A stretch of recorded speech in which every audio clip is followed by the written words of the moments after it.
introduce to you all a man who needs no introduction. It's going to be one anyway, Neil Calkin, and he is going to tell us about what Newton might have known.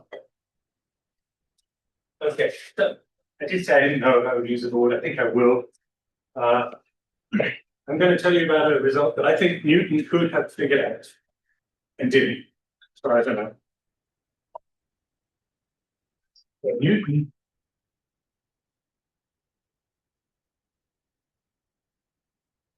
separate this out as U to N I L. So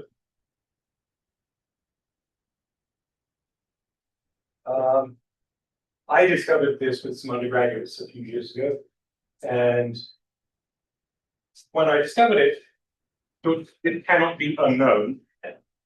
Indeed, it was known, just not very well to many people. So, let's start it.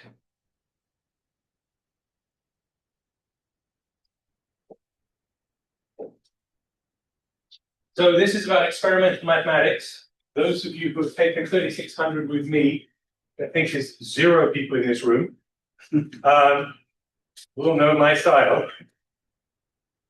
3600 is intermediate computation for math majors. And my feeling is that it's better to learn how to compute by computing something interesting than just, okay, this is how you do a formula. And I'm a member of a group of mathematicians who call themselves experimental mathematicians.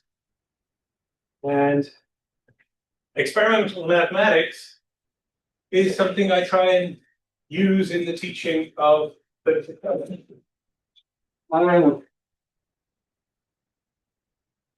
so this is sort of a case study of how I go about teaching 3600.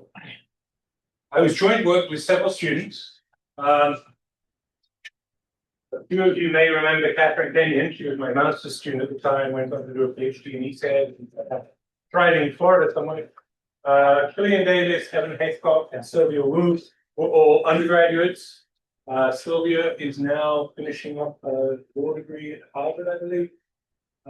Evan went to the University of Waterloo, and Killian Davis went, I think, to somewhere in Illinois. Wasn't able to track that down recently. But Ohio State? Sorry? You do Ohio State? It could be Ohio State, yeah. That's not in Illinois. Right.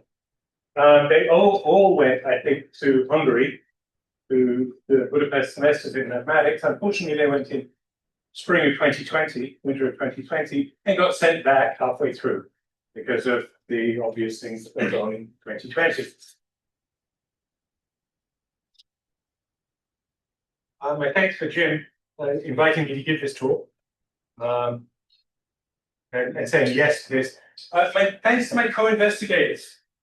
It's always fun to work with people to jointly publish papers together.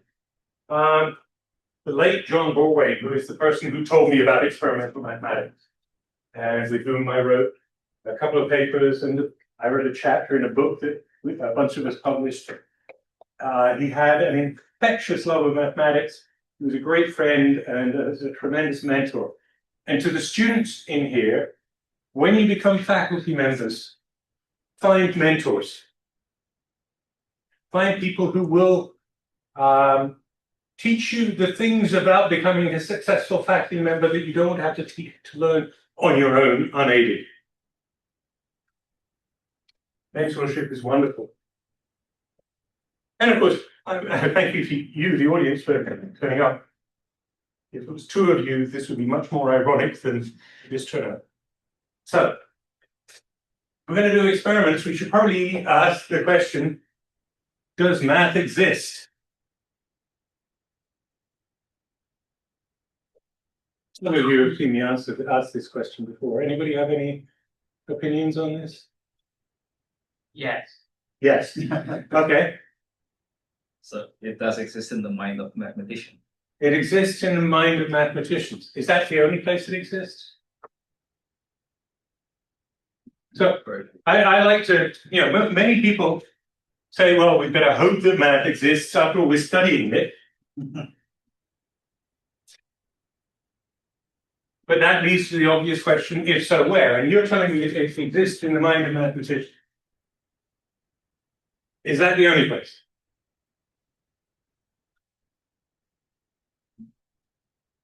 It exists in nature regardless of our knowledge, I'd say. You think it exists in nature? Okay.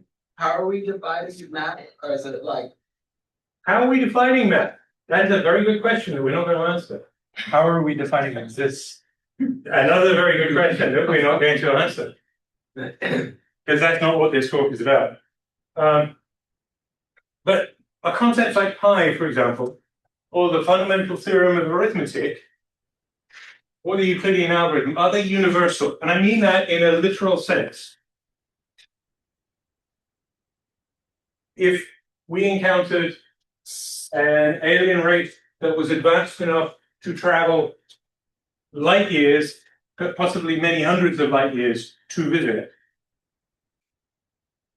would they be able to do that without math? Would they have the concept of pi? Would they have the concept of integers? If they had the concept of integers, would they know about unique factorization? My contention is that probably they would have to have some form of mathematics in order to do the engineering to build the machines they would need to travel hundreds of light years. What about infinity? Does it exist?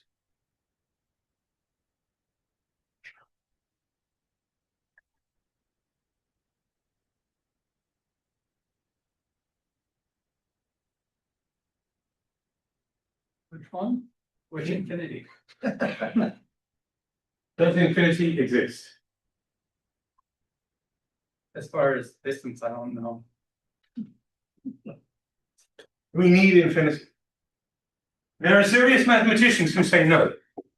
If you have the chance to go to a lecture by Ron Valberger, especially if it's a short talk, you could go. Do not read a newspaper and do the crossword or anything like that during his talk. He will pick on you. It's very funny. But he attacks the board with the chalk. His chalkboard work can be heard several classrooms down the hallway.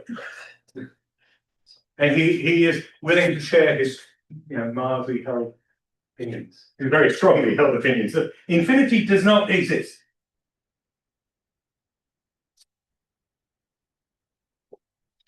I happen to think that it does, and it's useful. Anyway, George Andrews' view on the existence of mathematics is nicely summarized in this quote. It seems to me there's this grand mathematical world out there, and I'm wandering through it and discovering fascinating phenomena that have often totally surprised me. I do not think of mathematics as invented, but rather discovered. And as an experimentalist, I agree with that viewpoint. Now, Gauss, Euler, etc., were all prodigious computers. Now, they didn't run Windows, they didn't run Linux. They did it all in here and on paper, but they were doing computations. In fact, the word computer meant a human doing computations until relatively recently. Decades, not centuries ago. There's a nice quote from Gauss. I like scattering quotes in my talks. So this is a very nice one from Gauss that he has often employed a spare unoccupied quarter of an hour in order to count up a chiliad here or there. Here and there. Now, we all know what a chiliad is. No, we don't know what a chiliad is. A chiliad is a block of 1,000 numbers. And what he was doing was computing the number of primes in a block of length 1,000, keeping track of the results, in order to come up with an estimate for how many primes there are up to n, which led to the prime number conjecture, which eventually became 150 years later the prime number theorem.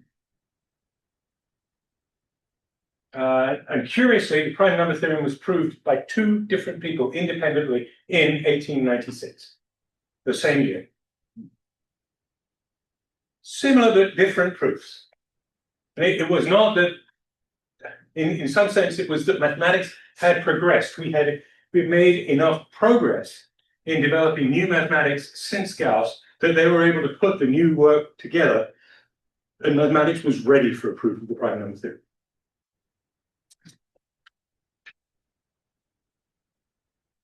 So we may not have Gauss or Euler's abilities, I certainly don't, or their patience, but we do have the modern computer. A recommended reading here, The Computer is Crucible by the late John Morwain and the not late Keith Devlin. So, hope not late. And you can find that for free. If you Google Computer is Crucible, you'll find it. What was the meaning of this title? The crucible is a ceramic dish in which you can heat substances to very high temperature. It was invented around the time that chemistry came to be. Prior to chemistry, there were alchemists using crucibles to try and turn lead into gold.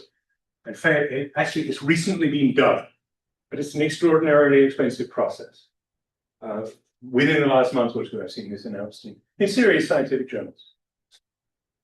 It's not done any way that alchemists could have done way back when. But along the way, alchemists became chemists and invented the field of chemistry. In some sense, one of the first experimental sciences. And the crucible changed what they could do. Mathematicians started doing experimental mathematics 20 or 30 years ago. We're having to relearn all the lessons that chemists and physicists learned to be how to be an experimentalist way back when. Fortunately, we have their records. We can go and learn things. So here are the suggestions that John and Keith give in this book and in other publications that John published. Compute for insight. Try and compute so you can figure out what is going on.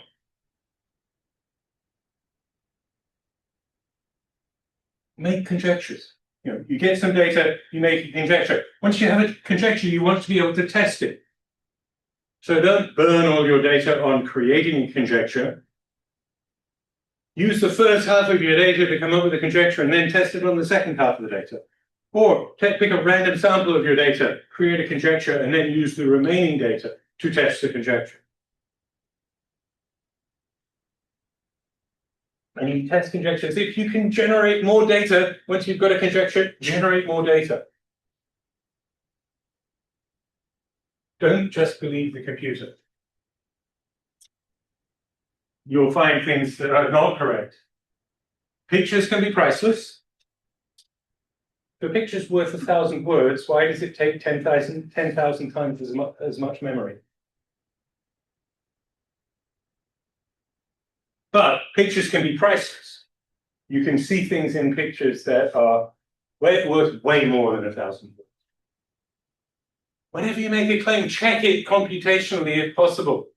I mean, this is regardless of whether you're doing an experimental math project or you're working on one of Jim's problems. If you can check computationally that your statement is correct against small examples, then that's really helpful. You will make mistakes unless you're better than Gauss and Euler.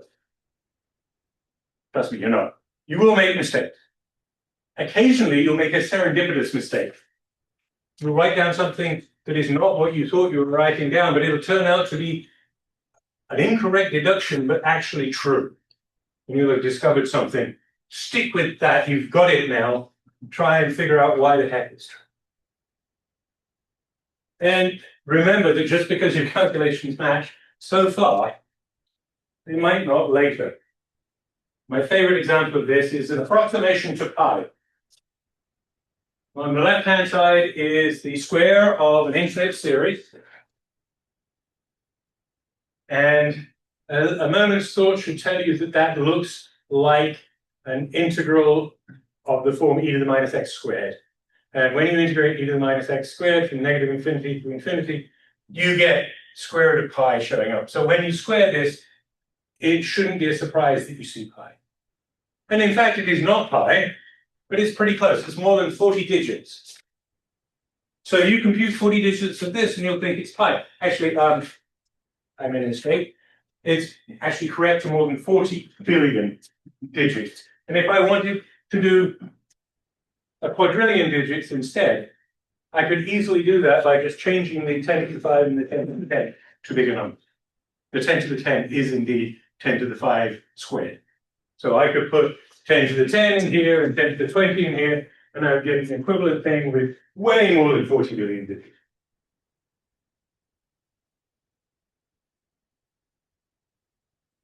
Good question though, what should we compute?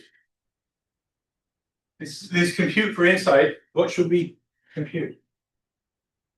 Why should we compute? Again, compute for insight. How should we? There's obvious questions here. I think you get the theme. How should we compute? When should we compute? And who should compute? I think that covers all of the who, where, when, why, whatever. So, Ed Witten, brilliant physicist, mathematician, Fields Medal winner, I believe. Nobel. Sorry? Fields Medal or Nobel Prize? Yeah, you're right. If you're a researcher, you're trying to figure out what the question is, as well as what the answer is. You know, when you're a PhD student, if you're lucky, your advisor says, here's a question, I think you know how to solve, go away and do it. That's lovely, you get a thesis out of it. But it's better if you can come up with your own question. You want to find a question that is sufficiently easy that you might be able to answer it, and sufficiently hard that the answer is interesting. You spend a lot of time thinking, and you spend a lot of time floundering around. When somebody's brilliant as Ed Witten says something like that, you listen. So we should compute for insight, to better understand the question, to better ask the right question, and to determine whether the question might have an interesting answer. If we do some computations and it looks like the data is just all over the place, there's no patterns to be found, that probably isn't a good question. But if we suddenly see interesting things happen, that suggests we've found a good question.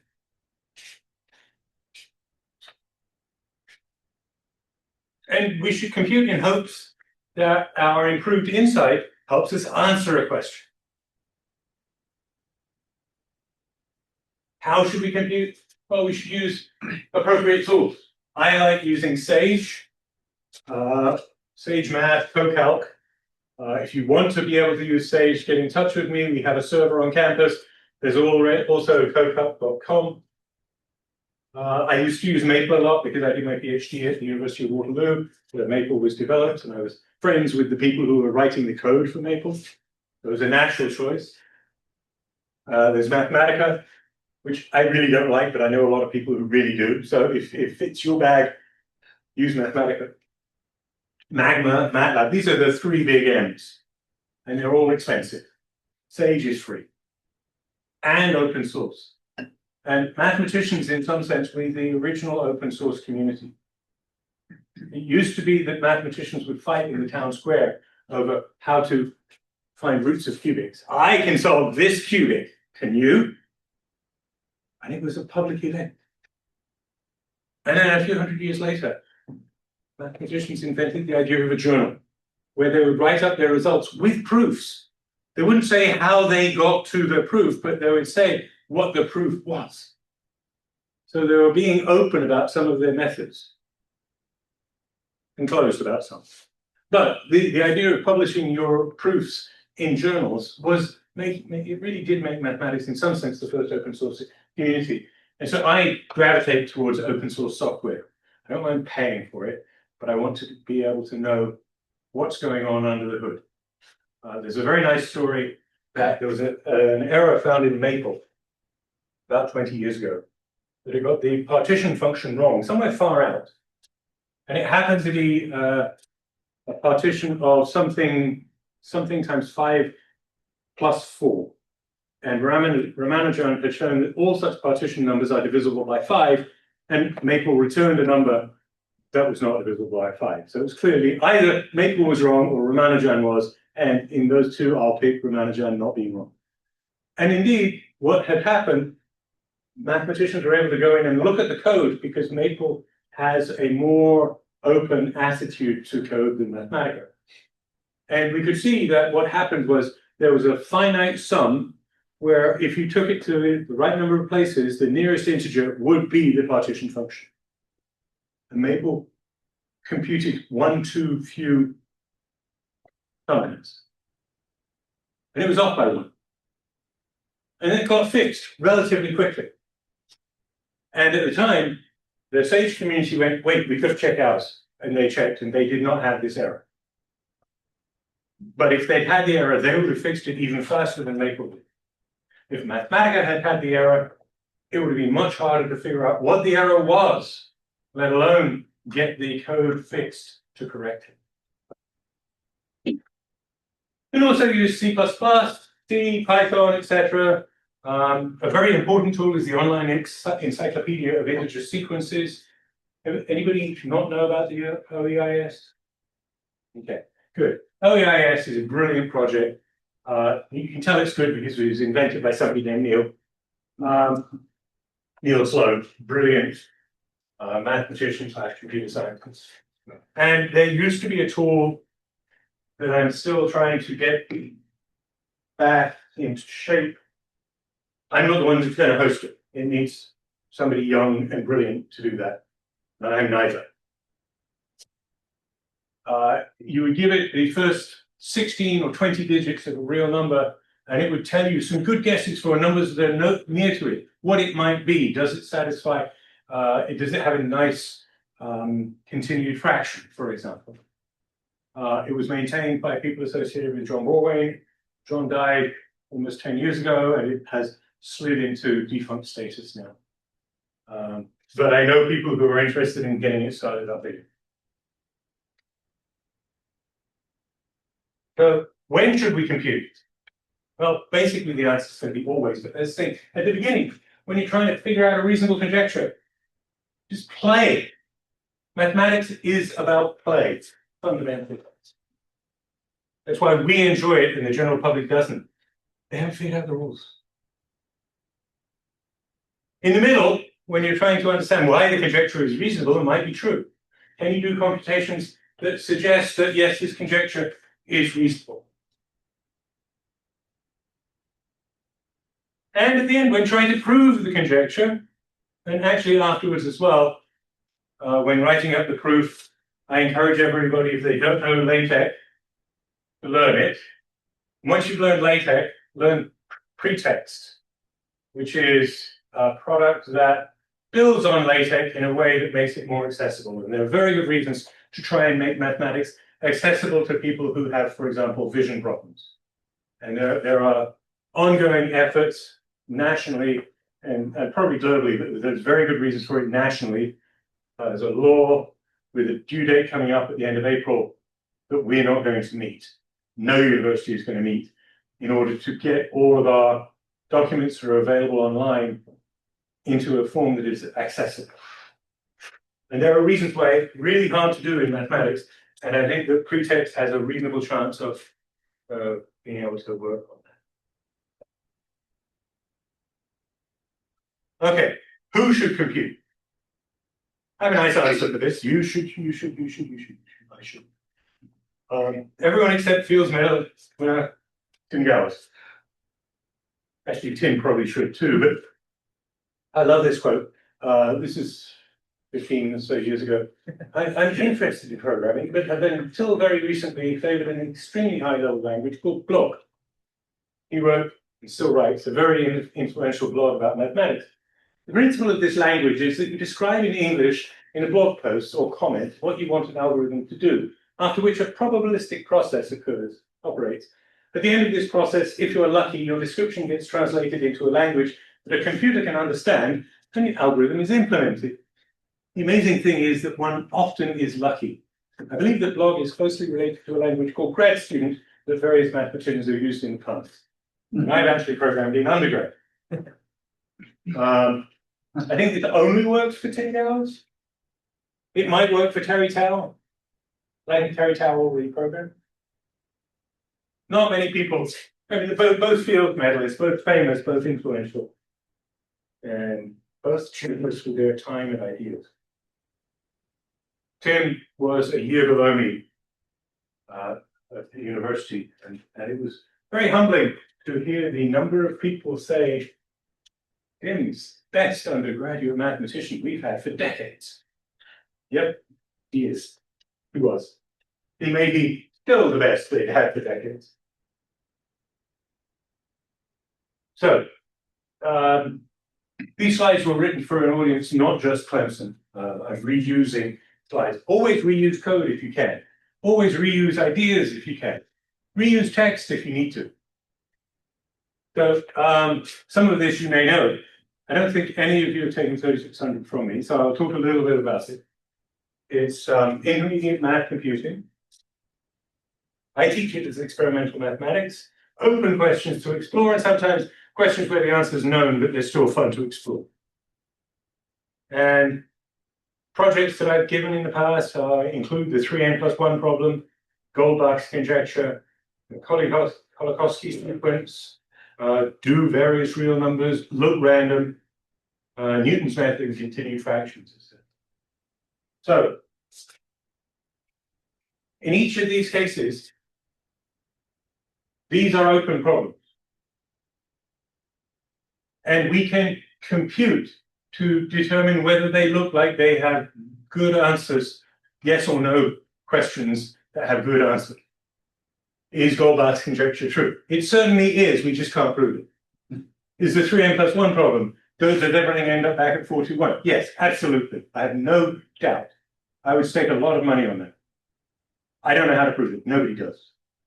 It's a dangerous question, though, because it's one where amateurs can get to think that they have made progress, and they never have. It's a notorious problem. John Conway at one point thought that it might be an example of a question where the answer is yes, but it's not provable in the current axioms that we have. And John Conway, when he said things like that, was not Joe Schmo from the street. Brilliant, brilliant number theorists who understood mathematics with a clarity that few other people could.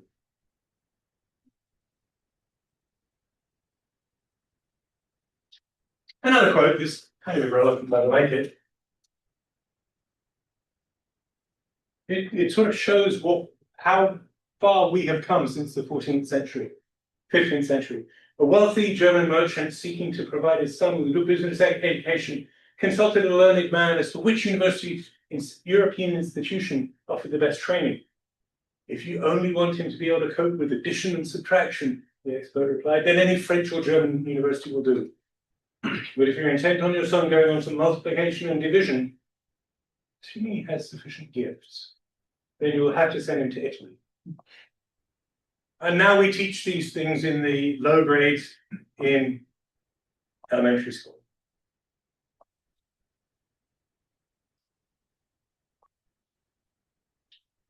Well, I might still teach that in business education. Much. Not be mean about my colleagues. Okay, so the case study. Half an hour in, I'm only getting to only just getting to the beginning of the talk. So this was a project that I did with a class and then continued with some other undergraduates. So the undergraduates were reminded of Newton's method, also known as the Babylonian Newton Raphson method, for approximating roots of functions. Basic idea: find the root of f of x equals 0, start at a point x0, compute the tangent. This is all words. Surely a picture would be better here, right? Oh, dang it, I don't have the picture. The picture is a picture of Newton. And it has a quote that people forget that before Newton invented gravity, people could fly. Newton is incidentally my 19th grand thesis advisor. So the picture that's really helpful, though, is we have a curve. We want to find where this blue curve hits the x-axis. We'll start at a point x0, and then look where the tangent hits the x-axis, and we'll choose that as our next point. And often that will work. And if it doesn't, there are often good reasons that we can get around. And Everybody learns this in calculus, right? You're ever seeing this in calculus? So what you do, you iterate. You call your next point x1 and x2, x2 and x3, and it looks like we get closer and closer to the intersection. And we can ask, how does this work? So the formula for the nth iterate is very nice. Xn plus 1 is Fn minus f of Xn over f prime of n. So I get them to compute this, trying to find the solution to x squared equals 2, starting with x0 equals 1. And we figure out what the iteration method is. And we see that the sequence of points are 1, 1.5, 1.416 recurring, 1.41421 something. And actually, they're all from here on in 1.414213556. These look identical. The difference is in subsequent digits. And it appears that the iterations converge to the square root of 2. And we see the convergence is fast. And how can we understand this better? And if you just take the general Newton's method and try and figure out the convergence rate, it's a mess.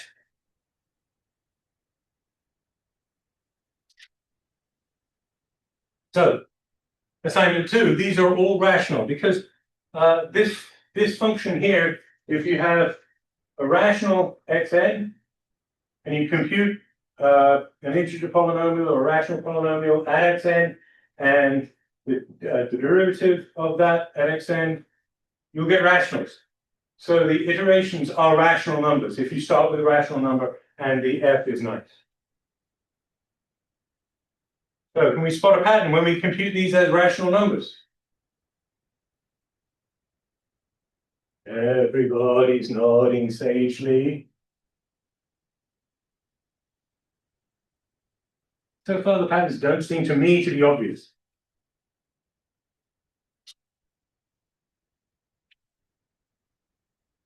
So, the next assignment, compute these as continued fractions. At this point, the students don't know what a continued fraction is, so we go through a little bit of the theory of continued fractions. How many of you have seen continued fractions? They are absolutely brilliant. They're a fantastic thing to study. And how many of you have seen continued logarithms? They're as good as continued fractions. I have a paper from around the same time as this on continued logarithm. It should be available on my website. So the phrase continued fraction goes back to about 1695, although they were actually studied about 550 CE, and in some sense begin with the Euclidean algorithm for the greatest common divisor, some 3 centuries BC. So we start writing these down as continued fractions. Anybody spot a pattern here? You two? These are all 2s, right?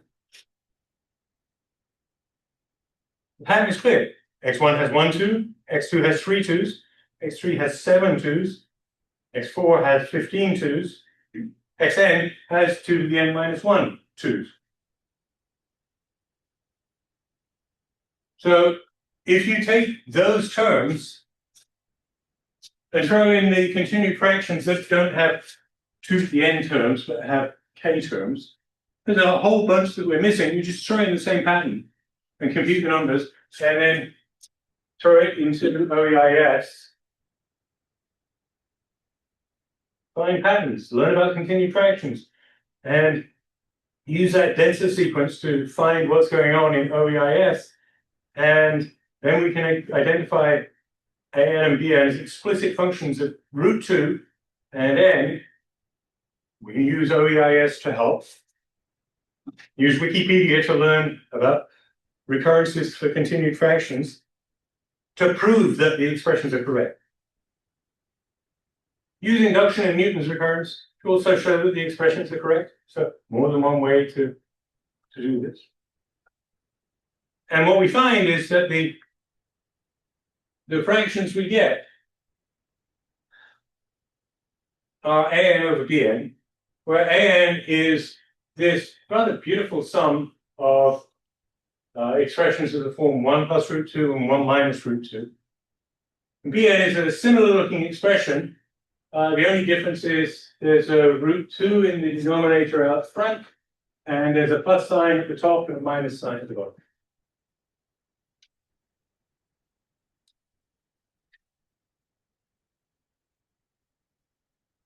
So, the next assignment, try and do this for other starting points. Instead of starting at 1, start with 2, or 3, or 4. Again, do the same process. We've learned how to get denser sequences. Let's use that to figure out what's going on. And one interesting thing about OEIS that I had not really discovered until this study was oftentimes OEIS will struggle to find a sequence. But if you have a very big term in the sequence and you ask which sequences it occurs in, you can sometimes identify the sequence you want, particularly if it's a denser sequence than the one you're looking for, a super sequence of the one you're looking for. So, haven't used that fact often, but sometimes it's very powerful. So starting with initial term R, it turns out we can write down what's going on again.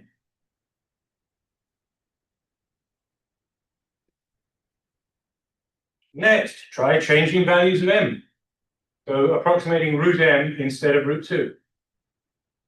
And it turns out that we get the same result.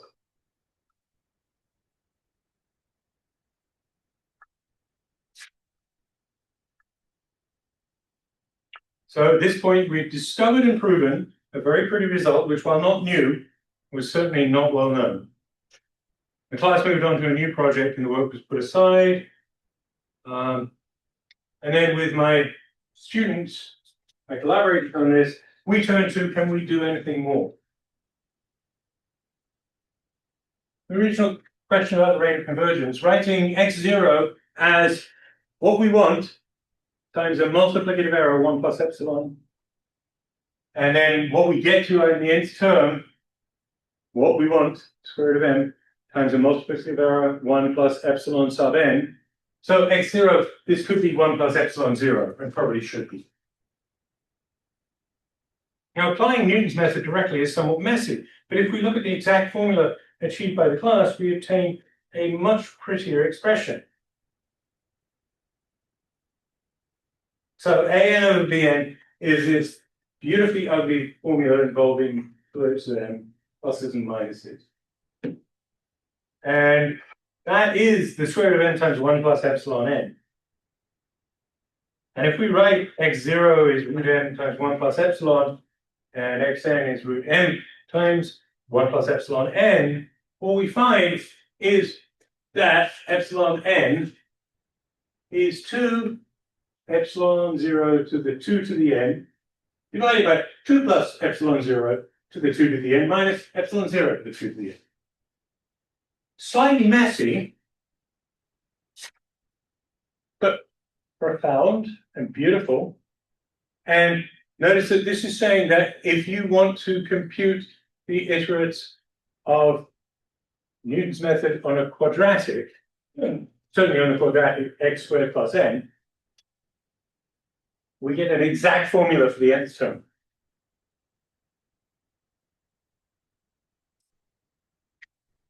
How many of you have seen this before? My question is, why is this not the first exercise in a calculus course where students have been taught a little bit about induction and a little bit about Newton's method? It's a beautiful result. It's easy to prove by induction, and it says something about Newton's method. Can I ask you a question? Did you all analyze your error term for, like, what happens if epsilon gets big? right? Because, I mean, obviously, if you're far enough away from the root, it might try to go to the other root and, and there For are obviously quadratic, different things that will go on with that. Yeah, For quadratic, it will go to the nearer of the two roots. right. So in between, it will go to the nearer one, and on either side, it will go to the one on the same side. Right, but so for a fixed value, so that epsilon n is independent of m, right? Mhm. And so it just seems like it'd be fun to play around with Oh, yeah. epsilon n. Stay tuned. What happens if we start with a different quadratic?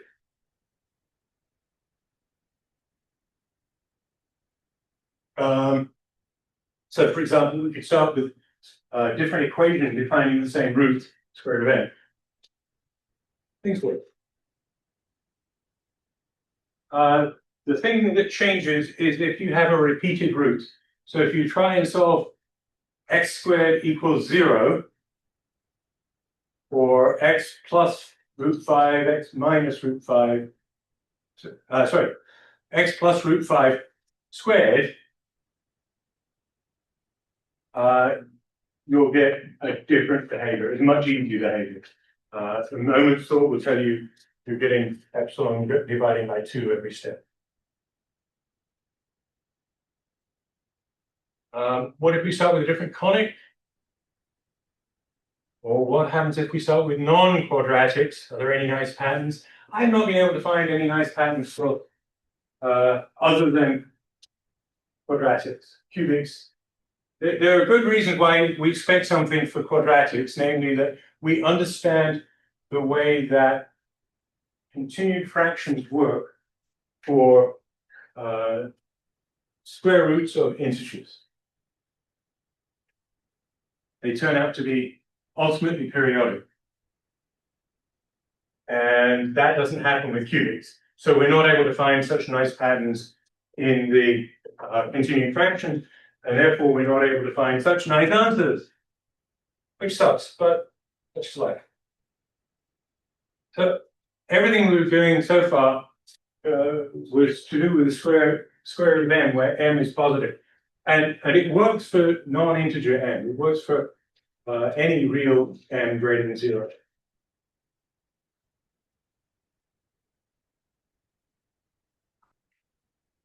But the algebra for the expression for epsilon n is completely independent of which subfield of C we work in. So the formulas hold true. For the equation x squared plus 1 equals 0, it's known that this, if you try and do Newton's method on this, it's going to exhibit chaotic behavior. And we all think of chaos and unpredictability and but this chaotic behavior is completely captured by the expression for epsilon n. So a complex example, trying to find I, and starting with x0 equals 1.1, x1 is small, x2 is big, x3 is smaller, x4 is smaller, x5 is small, x6 is big again. Then it goes down and down and down, and then it goes big, and just a messy looking sequence. But these are exactly the values that get generated by the square root of m times 1 plus epsilon n when epsilon is 0.1. Sorry, epsilon is, let me rephrase that. When epsilon 0 is whatever you get by taking I and subtracting it from this, and then figure out what 1 plus epsilon is. So to illustrate the chaotic behavior, let's let x0 be 2 and y0 be 2.001. Sorry, 3 zeros, 1. So fairly close together. And use the same recurrence for xn, still trying to find I. Notice our answers are always real. In fact, always rational. So they can never get close to I. They can't leave the real line. So we don't get convergence. We must have unpredictable behavior, chaotic behavior. So if we look at the difference between these starting very close together, we see that they start to separate a bit. X7 minus Y7 is 0.002 apart. And then it gets smaller again. So they seem to stay pretty close to each other. But if we compute a few more iterations, we see that Y13 minus X13 is 1514 point something. Minus from 1514. And Y14 minus X14 is still big. So these look chaotic, but they're exactly what the epsilon n equations predict. In conclusion, chaos is not unpredictable. This is predictable chaos. It is chaotic. If you have two values that are close to each other, they will eventually drift far apart. But it's predictable when they will. You can compute it and say this is when it will happen. So, I like predictable chaos. Thank you.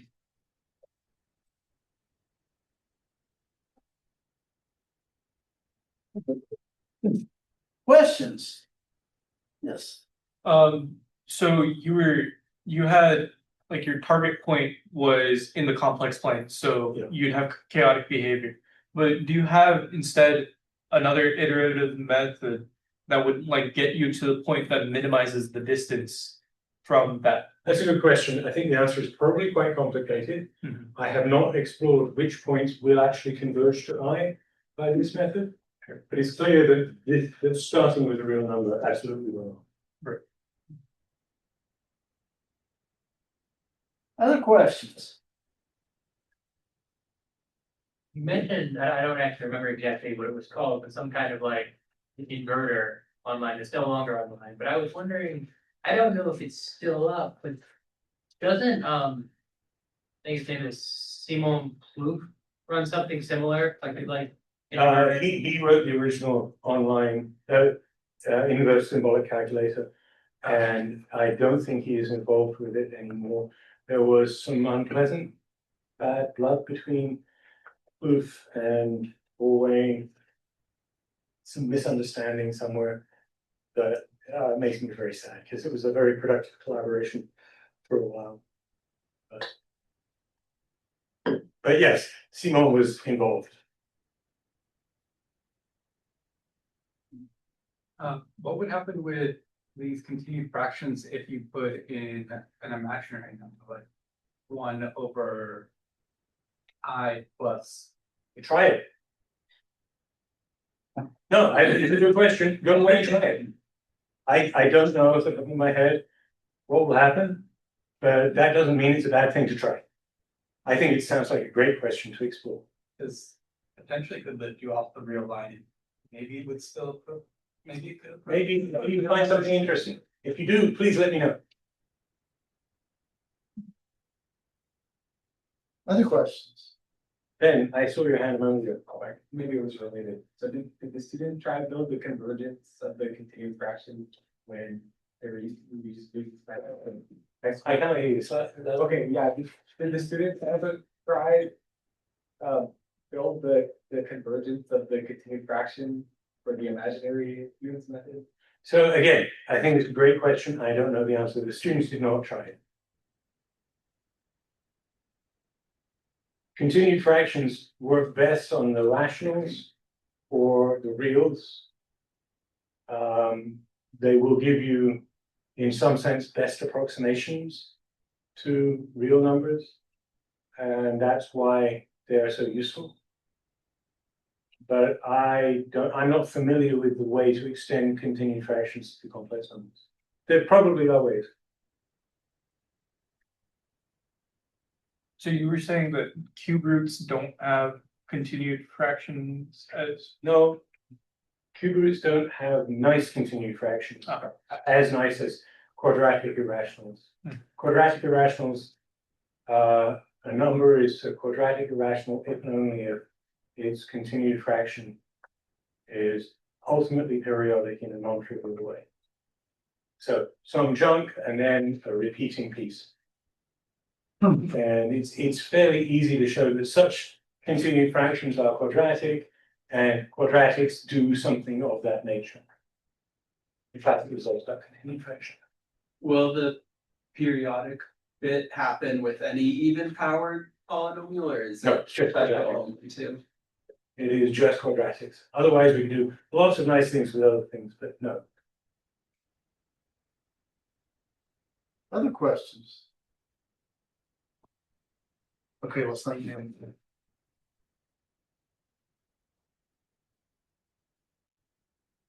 Well, stay tuned for next week. Y'all have a great weekend. We'll see you then. I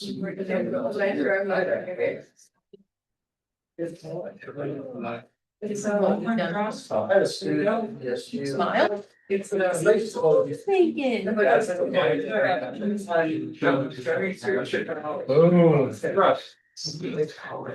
all in there? I'm so different. I saw the. Soupy is like. No, every time I've used her in the past. I don't think the comes out. Yeah, we've got Ria's. It's so not one to $5. We could have had rather than. It was my.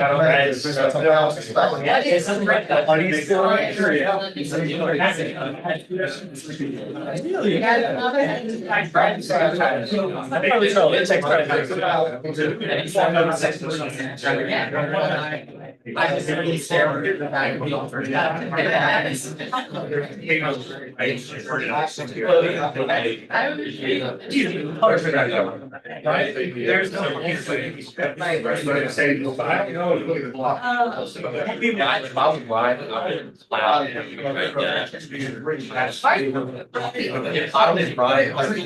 I've been flying to so Ryan, Ryan said I got our. I think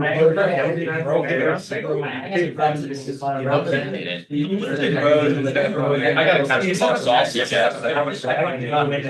He's 100. All right,